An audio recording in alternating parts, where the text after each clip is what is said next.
नमस्कार विद्यार्थियों। आज का हमारा विषय है कृषि का वाणिज्यीकरण। इसके बारे में हम पढ़ेंगे कि अंग्रेज़ों ने किस प्रकार भारत में अपनी आर्थिक नीतियाँ लागू की।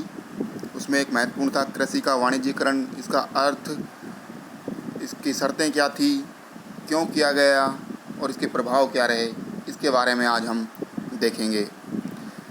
कृषि के वाणिज्यीकरण का सामान्य अर्थ है कृषि उत्पादों को बाजारोन्मुख बनाना। यह एक स्वाभाविक अवस्था होती है जब किसान जीवन निर्वाह के लिए आवश्यक उत्पादन में समर्थ हो जाता है, तो उसे कहते हैं हम कृषि का वाणिज्यीकरण। किंतु औपनिवेशिक काल में यह वाणिज्यीकरण स्वाभाविक न होकर थोपा गया था और किसान ऐसा करने को विवश थे या बाध्य थे। कृषि के वाणिज्यीकरण को अपनाने से पहले दो आधारभूत आवश्यकताएं होती हैं।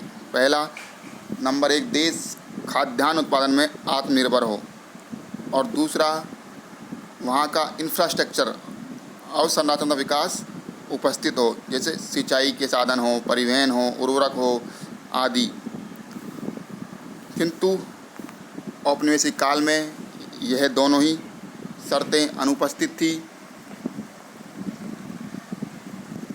अब सवाल उठता है कि इसका क्या कारण था जो ये लागू की गई। इसका सर्वप्रमुख कारण था कि इंग्लैंड में उस समय औद्योगिक क्रांति हुई थी और उसे कच्चे माल की आवश्यकता थी, और उस कच्चे माल की आपूर्ति भारत जैसा देश ही कर सकता था, क्योंकि भारत एक कृषि प्रधान देश हमेशा से रहा है, इसलिए। और दूसरा कारण यह था कि इंग्लैंड में तैयार उत्पादों के क्रय के लिए भारतीयों के पास क्रय क्षमता का होना भी आवश्यक था।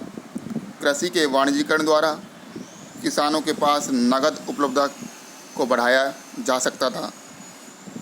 पूंजीवादी अर्थव्यवस्था में मौद्रीकरण का होना एक आवश्यक तत्व है, और तत्कालीन परिस्थितियों में कृषि के वाणिज्यीकरण द्वारा ये संभव था। अब आता है कि इसके प्रभाव क्या पड़े। भारतीय अर्थव्यवस्था का सबसे सुदृढ़ पक्ष था गांवों का आत्मनिर्भर इकाई के रूप में होना, जिसका मूल आधार था जजमानी प्रथा। कृषि के वाणिज्यीकरण द्वारा इस आत्मनिर्भरता को समाप्त करने का प्रयास किया गया, क्योंकि अब किसान उत्पादन गांवों के लिए नहीं बल्कि ब्रिटिश हितों के लिए करने लगे।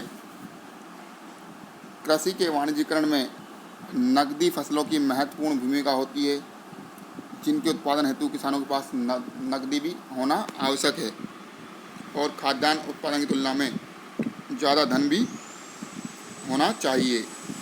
इस प्रक्रिया में ग्रामीण किसान ऋणग्रस्तता के चक्र में फंसते चले गए। अगला इसका प्रभाव रहा, इससे किसान मध्यस्थों, महाजनों और बिचौलियों की बीच में फंसते चले गए, क्योंकि उन्हें ऋण लेना पड़ता था और वो इसके लिए वे उन पर निर्भर हो गए, और जिससे उनका शोषण बढ़ता चला गया। अगला प्रभाव ये पड़ा कि अकाल व सूखे की स्थिति के समय भारत में असंख्य लोग की मौतें हुई, जिसका कारण ऐसे समय में वितरण का उचित प्रबंधन ना करना था।